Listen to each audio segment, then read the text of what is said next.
Welcome to Living Lit, where conversations spark inspiration to live in truth.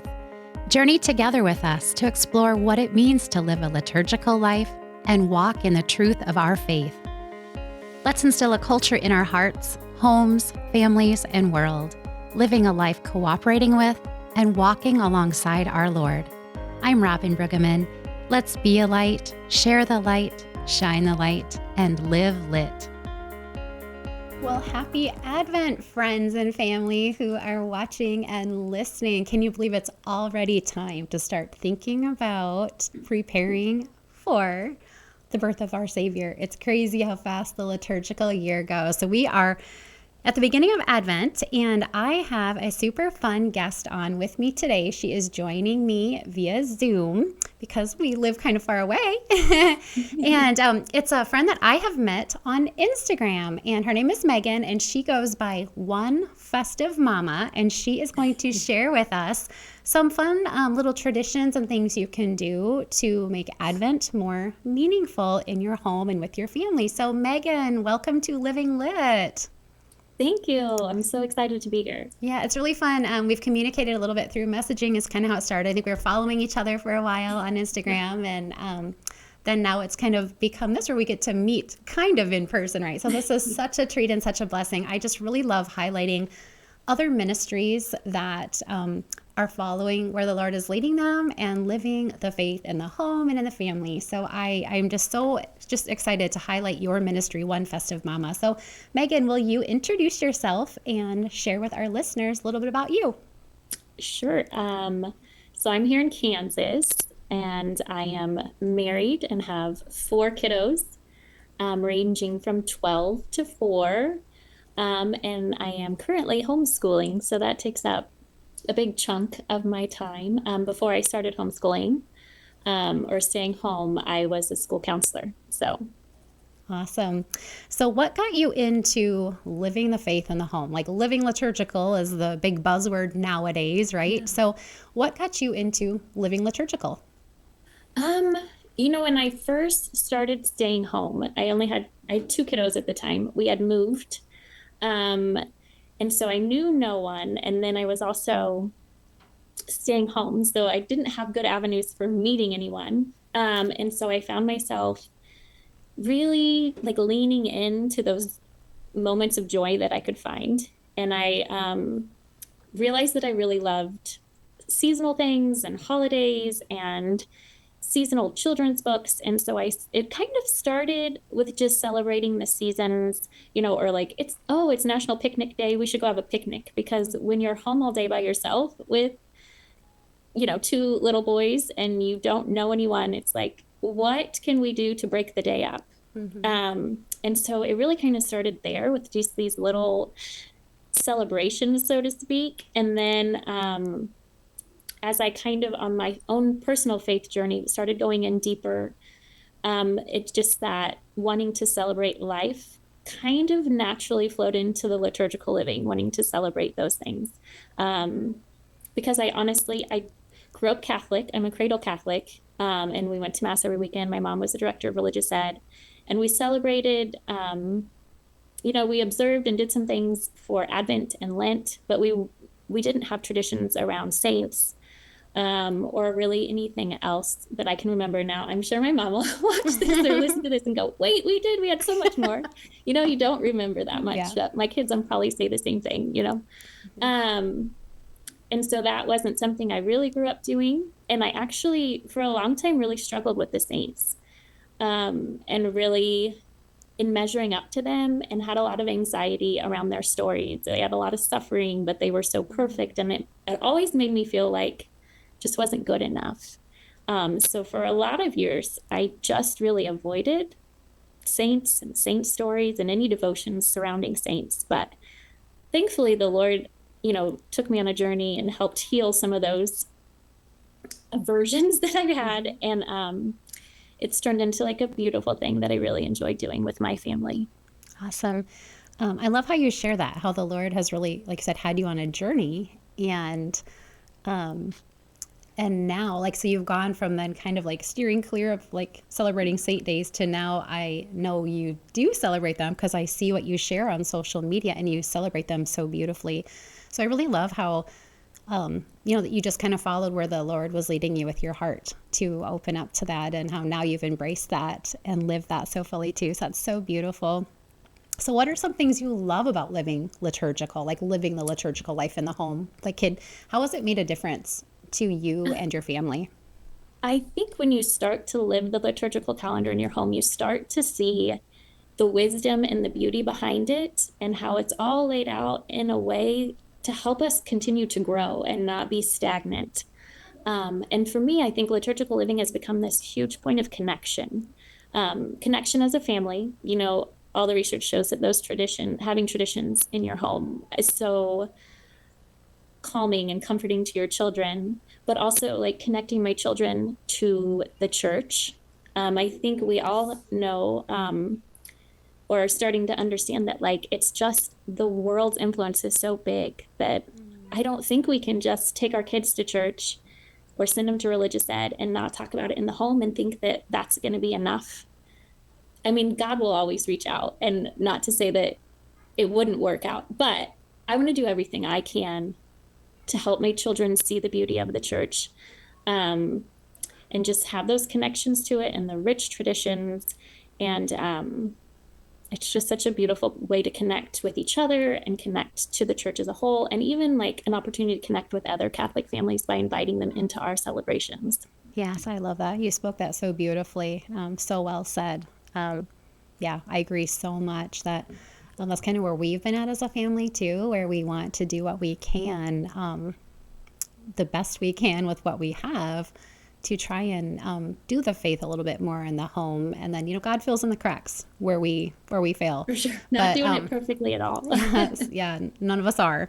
But I'd shared this on a few episodes ago, where a friend of mine had shared where she wanted to, once her kids were raised and she dropped them off at college, to be able to go, okay, I did what I could, with the faith. And so that's kind of been us too, is we just really want to do what we can. And we found that liturgical living is it's so fun too. It's so meaningful and so beautiful. Of course, in the times of penance, when we bring that in, kids might not find that fun, but so beautiful, so rich and beautiful. So, Yeah. And I've loved, go ahead. Yeah. There's just so much. If you're just like, for example, we just had the Feast of Christ the King, which is the third highest feast day in the church. But if you're just going to church and you don't bring it back into the home to discuss, there's so much that's missed. There's just that beautiful opportunity to really dig in. And we are having conversation. We have some traditions where I try to make a nice meal and we toast with apple sparkling cider. And then we talked about, okay, what did you notice about Mass today that was different than just a normal Sunday Mass? There was incense. Okay, what else? Like the decorations. Okay, the music, and just to be able to talk about those things. And I think we had that opportunity to have that conversation because we have the tradition of sitting down to that meal together and using, it's just sparkling grape juice, but it's what they know happens on the Feast of Christ the King, which by having that tradition, it forces me to go, oh yeah, I need to make a nice meal, which then allows us to have that conversation, which you don't have to make a nice meal. That doesn't have to be your tradition, but by having those little moments, it allows the conversations to happen. And life is busy, and I know myself well enough to know if we don't kind of make it special, then it might just get passed by. Yeah, same. Yeah, I'm exactly, with you there. It gives you that opportunity to take that holy pause and reflect a little bit and, talk on it. And just, I think, having that awareness, don't you think, too? Yeah. But I'm the same way. I might keep going otherwise and not stop for those holy pauses, but I love having an excuse or a reason or opportunity. I'll say an opportunity to enter more fully in. So I just love that. So Advent is here. So let's talk a little bit about some of the favorite traditions that you love doing in your family. So you were part of what's called the Catholic Moms Bundle, which I have been purchasing that for years now. And I think, is it during Lent too? Advent and Lent, maybe? I do think they have a Lent one. This was my first time participating. I haven't done it before. So what it is for those listening, is they have a collective of different ministries and moms, I guess, right? That live the faith or do different things, have different ministries that can contribute to lots of different things like booklets and printables and games. I mean, like the list goes on and on and on. And Megan was invited to be part of that this year for the Advent Moms Bundle, which unfortunately is no longer available, but do mark your calendars for next Advent and probably Lent, because it's a great thing. It's so cheap too. It's like what, $25 or something. Yeah. And you get all this great stuff. So Megan was part of it. She came up with what's called Cultivating an Advent Atmosphere, and it's absolutely fantastic. And that is still available, and we'll talk about that later.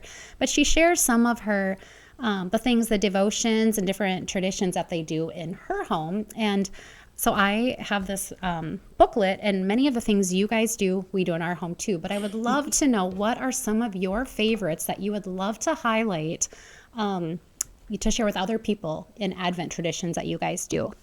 Okay. Gosh, I love the season of Advent. There's something about it. It's so beautiful. So I would say some of my favorites, we do the Jesse tree. And do you want to explain that? Is just following the lineage of Christ through Scripture up into his birth. And typically it's done with an ornament that represents the reading, and then it's hung on the tree. If you're like my family, you'll have at least a few squabbles over whose turn it is to hang the ornament to make it feel real holy, like you're doing it all right. Real life. But it's just, I love that it is one of those things. I mean, we try to do evening prayer, but like when we know we have to hang that ornament, it's like we're so much more disciplined. Mm-hmm. And we usually sing O Come, Emmanuel, which is, and it's dark and the lights. We have like a little Jesse tree that we use. And so I love those little moments of ending our night like that, which is just really special. I think that one of the easiest traditions is to switch your mealtime prayer. Oh, yeah. Because if you are in the routine of already praying, blessing your food, and you switch it to Advent, it's such a beautiful reminder every day. Okay, wait, we're in a different season. We're doing something a little different. And so I use the one that I grew up saying, have it memorized because I've said it for so long. But and it's really pretty, and it has like a response, so it draws people in. And so that is a really super easy thing to do to live liturgically, is to switch up that prayer. Do you want to share what that prayer is? Yes, I can. You're going to put me on the spot. I just said I haven't memorized, so now I'm going to. Well, now that I put you on the spot, it's like going to be like great. The leader says, "Come, Lord Jesus," and then the response is, "Come quickly." And then the leader says, "Blessed are you, God of all creation, in the darkness and in the light, in this food and in our sharing. Blessed are you as we wait in joyful hope for the coming of our Savior Jesus Christ."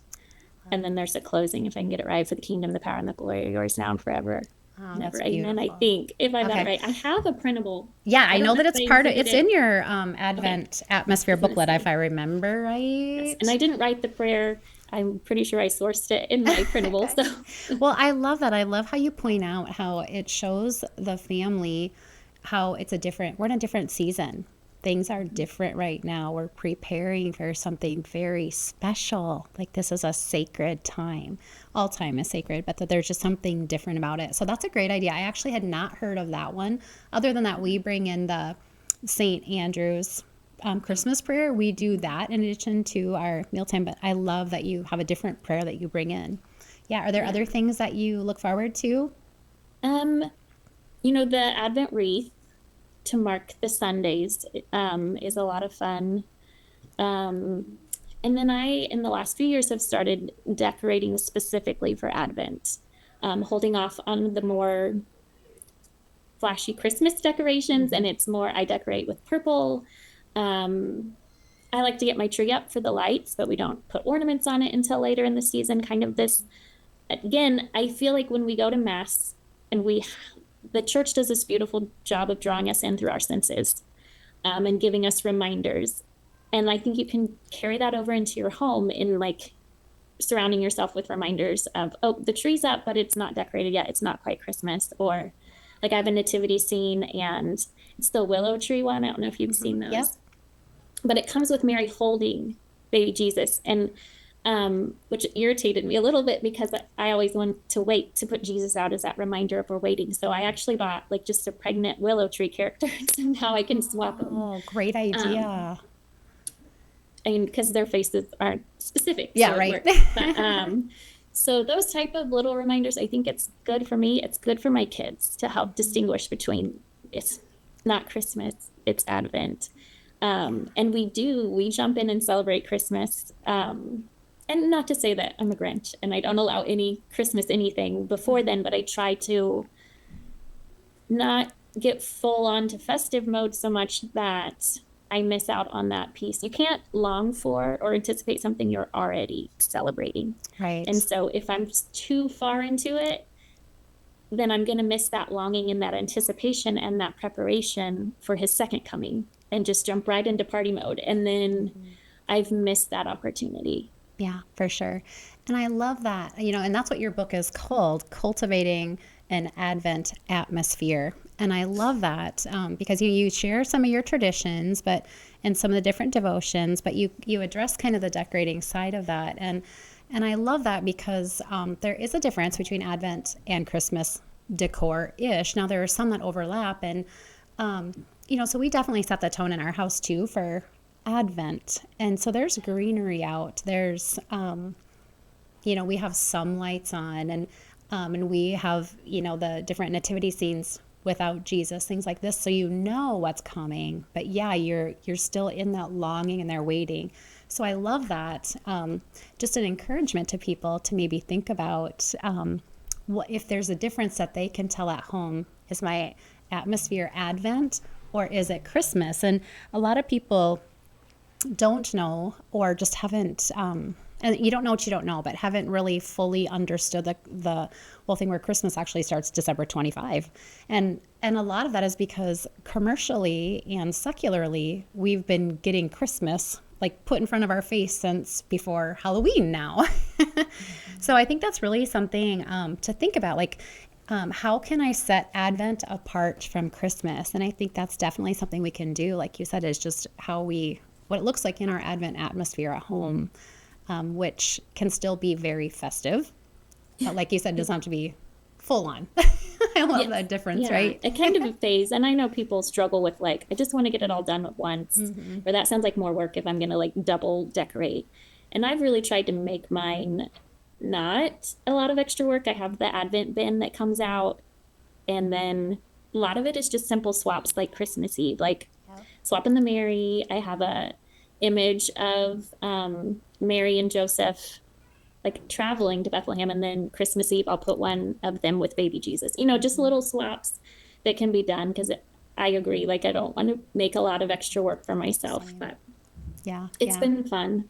It's also been a journey of I remember when one of my friends said to me well, we're gonna hold off on decorating our tree, and I felt this ugh, why? I don't want to do that. But it's been a slow tug of okay, wait, this is working. I'm finding that this is fruitful, so I want to continue. And so I've started thinking of Advent. I don't know about you, but I have closets and cabinets that I would never open if you visited me at my house because they're a pit, right? So I've started thinking about Advent like that cluttered cabinet because December just gets so much shoved into it. And so if you're thinking how can I make this season feel more fruitful, or how can I really enter in, I think what we have to do is really take everything out of that cabinet and then one by one with our traditions and our decorations and our things and say, okay, if my purpose of Advent is drawing closer to Christ, is this item belong in this cabinet?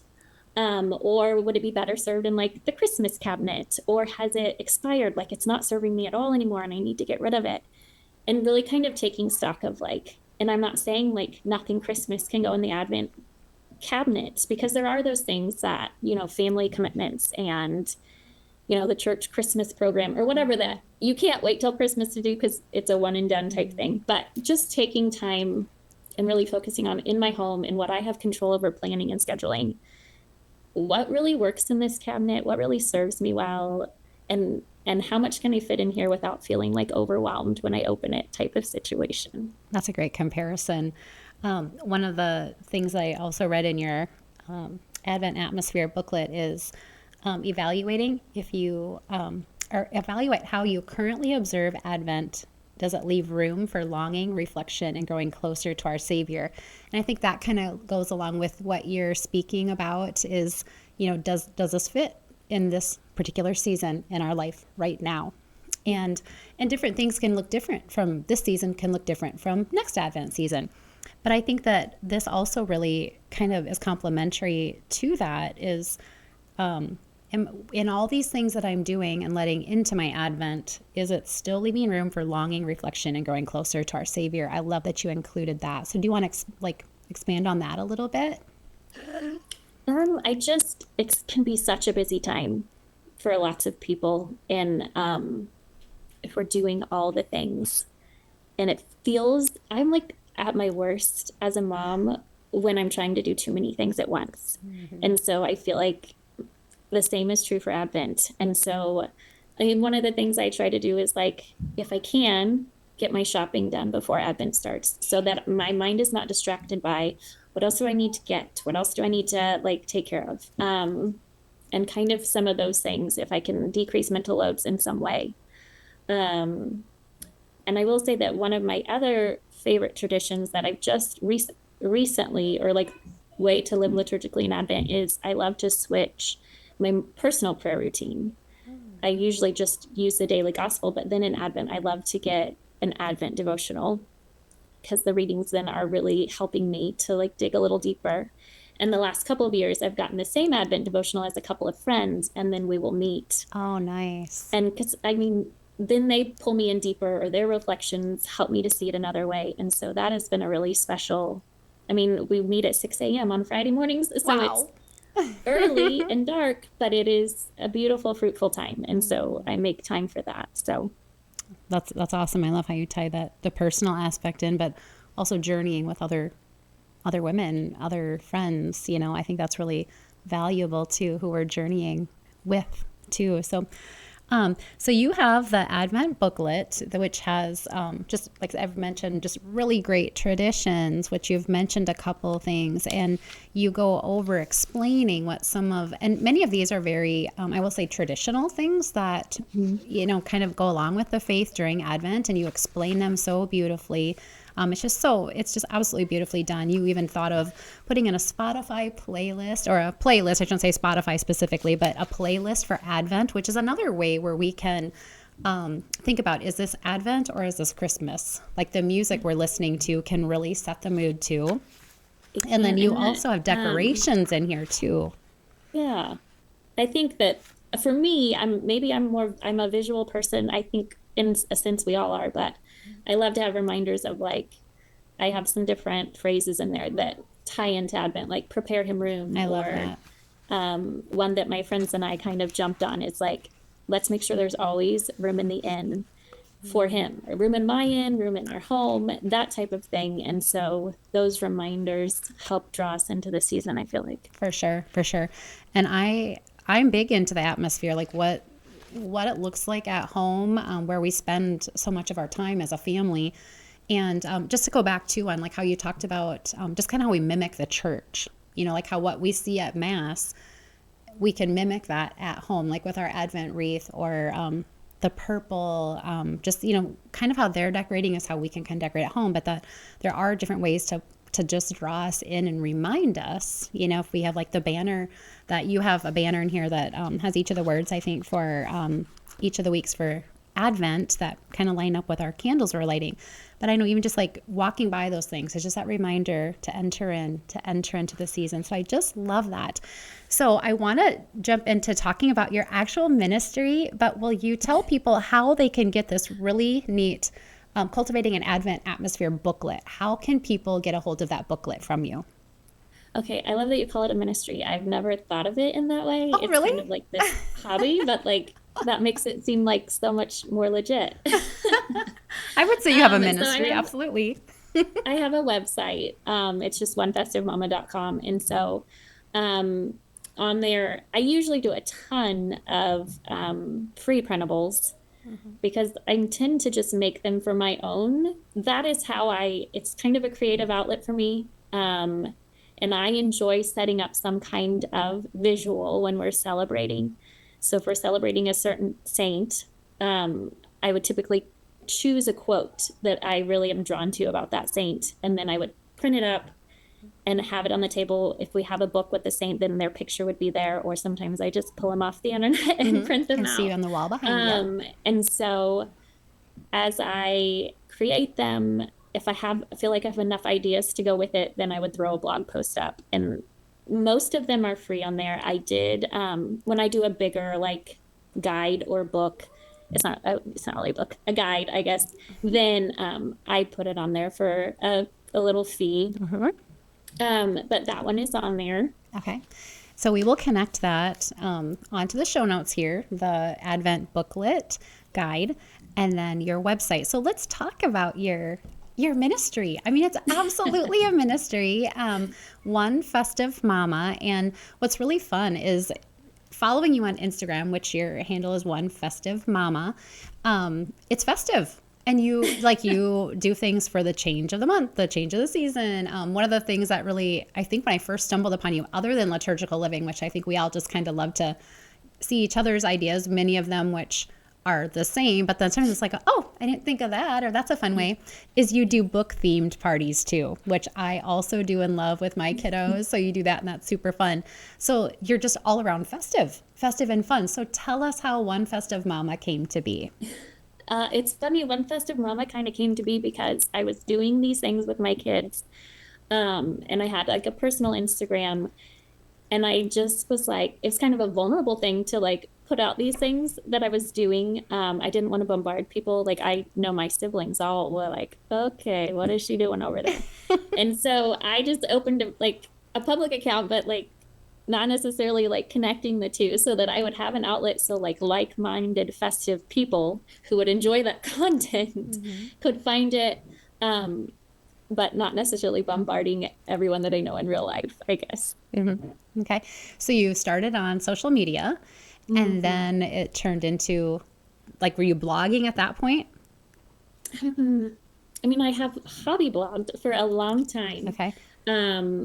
So the blog is also One Festive Mama. Yes. And then now you have a website also that has all of your goodies. Like it has your blog housed there and some of your pictures of different things. And then, of course, the different things, the freebies that you have, but also the booklets that you put together that people can purchase. So I absolutely love that. Is there anything else you want to share about your ministry side of One Festive Well, I Mama? also do a newsletter. Oh, yeah. Yes.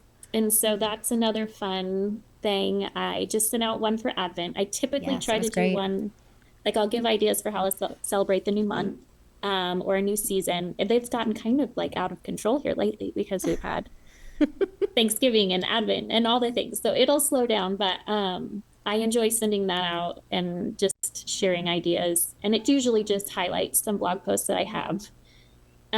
Either I've already done before or that I throw together to put that match the theme for that month or whatever we're celebrating. Yeah, it's awesome. And then the other thing that I love that you have that I think it's just really a neat, helpful thing to let listeners know is you have a liturgical living binder organizing system. So will you share about that? Yes. I heard you say in a previous podcast that you're like last minute, and I am absolutely. absolutely the same. And I feel like I get worse with age, but I found that what was happening was I would want to celebrate something we celebrated last year, and I'd be like, hey, I made a printable, but where in the world is it? Like, what did I do with that? Obviously I had Advent and Lent covered because I had tubs, but then all these other things we were doing, like feast days and whatnot. So I created a binder so that I could just pull things out, and it makes it so much easier to pull something off. So a celebration or whatnot off, because I already have things. If I have time and I want to recreate something different, because that's how my mind works, sometimes I will. But like, if I'm like, oh my gosh, I completely forgot that today is so-and-so's feast day and we really love celebrating this. Well, great. I already have printables. I pull them out, I set the table, and then we go from there. I think something that makes liturgical living daunting is that people think there's only one way to do it. And that's not the case at all. Like, liturgical living is finding out how you want to live liturgically. I mean, it's personal and every family's different, and what you get something out of, somebody else might not. So we do a lot of, I will put up some kind of presentation, a visual, and then we usually have prayer, some kind of prayer or reflection, and then we'll have some kind of treat. And the treat is like the like carrot for the kids, I guess. Yeah. It's what draws them in. But then once they're drawn in, we have that conversation. And so it's a fun kind of trade-off, so to speak, but we're also connecting through that tradition or whatever it might be. So Yeah. anyways, having the binder allows those moments to happen more often. I think for me personally, I have when you homeschool, your pace of life looks different. And I totally recognize that. So that makes it a little easier, I feel like, for me to be able to pull some things off, especially last minute, because I can get to a store or do whatever I feel like I need to do. But anyways, the binder is got some printables to help keep important dates and things in line, like baptismal dates, godchildren baptismal dates. There's pages for that. And then there's pages to plan out the year, like what do you want to celebrate? Like what is your like top tier of things you want to make sure you don't miss? And then like little printables to say, okay, it's like a celebration guide for yourself as far as like, okay, I want to remember this recipe for next year. I want to remember this thing we did. Or if I see something on Instagram that somebody did and I'm like, ooh, I want to try that next year, I can jot it down and throw it in the binder. And then it houses everything and also helps me stay organized real quick. A friend of mine uses hers and she works. And so what she does is she says, I pulled my stuff out of my binder before I go to work. Oh. She's like, I set a little table. She goes, it makes my kids excited. And then I can't get out of it when I'm tired and I come home from work later. She's like, it's like the kids have already seen it. They know that there's something that's supposed to happen. And so it like keeps me accountable because I've set it up either the night before or the morning of. And then we at least have, like you said, I love that you call it that holy pause. So even if we just sit and there's the picture of whoever we want to talk about or whatever the topic is, and it doesn't have to have a treat, but it draws us in for a quick second before we move on. Yeah, I love that. You really, are showing people as you're speaking how it doesn't have to be hard to live the faith. And I really just want everybody to know that because it is so beautiful. It is a beautiful lifestyle to live in the home. And it can be simple. It can be as simple as or as hard as someone wants to make it, right? But your binder sounds like that's a great way to keep things organized, simple, and gives you actually freedom to celebrate more because you've got things where you need them and they're ready to go and you don't have to put a lot of extra time into it once you're getting that organized. So people can find that also then on your website, right? The Liturgical Living Binder Organizer. So is there anything else that you would like to share with people either about your ministry, about Advent, or any thoughts that you have before we wrap up? Oh gosh, I'm sure I've said enough. Oh, this has been so great. This has been such a treat. And so I just love watching your things on Instagram. It's very encouraging, very simple and very encouraging. So I just really encourage people to follow you at One Festive Mama. And you said you're more on Instagram, not so much on Facebook, if I remember right. Yes, I really don't do anything on Facebook. Okay. I can only keep up with one. Yep, I get you. But also the blog and Instagram. Yeah, and so to people who are not on social media, which I'm finding is more and more people, which is awesome, then your blog and your website actually has everything that someone would need. So I just love that. And if they want to subscribe to the newsletter, then they, I know I don't necessarily just go frequently check different websites. So if you want stuff sent to you so that you are knowing what's going on, if this is like something that appeals to you, then you could definitely try out the newsletter and just see if you wanted to follow along. Your newsletter is great and it's not overwhelming. It's quick and simple and beautiful. So I would encourage everybody to definitely sign up for your newsletter.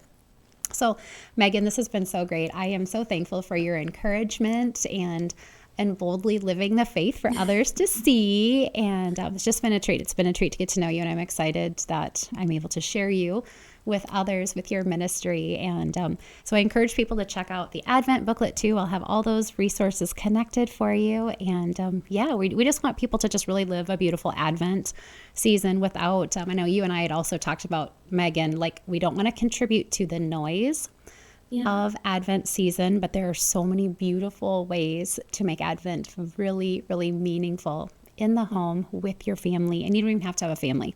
There are things that you can do just yourself. So yeah. And there's some beautiful feast days coming up. Oh, absolutely. Yes. And I love that. I'm going to go on a tangent here as we're wrapping up, but the Advent, some of the Advent feast days are so perfect. Like, there's all these activities we want to do anyways, like gingerbread houses or, sipping hot cocoa. And it's like God gave us these feast days that perfectly fit with it. So if you're going to do gingerbread houses anyways, wait until the Feast of Our Lady of Loreto, and then you can have a conversation about the house where Jesus grew up, or you can have Mexican hot chocolate on Our Lady of Guadalupe. And it's just fun to tie in those seasonal things that we want to do with also that spiritual, those holy moments that we can talk about. And it's like pairs very well together. It does so well. It gives it purpose. I love that. So absolutely. Well, Megan, thank you so much. And tell your friend and her kiddos who are playing with your kiddos, huge thanks too. And I think we'll just have to connect another time down the road, because it's just fun to live liturgical together and just share it with others and invite other people on the journey with us to bring the faith into the home. So Megan, I hope you have a very blessed Advent, and we'll look forward to the next time. Sounds good. Thank you so much for joining us. We'll see you next week, friends. Thanks for joining us today. Remember to like, subscribe, and share Living Lit, and reach out with topics you'd like tackled at livinglit@sfcatholic.org.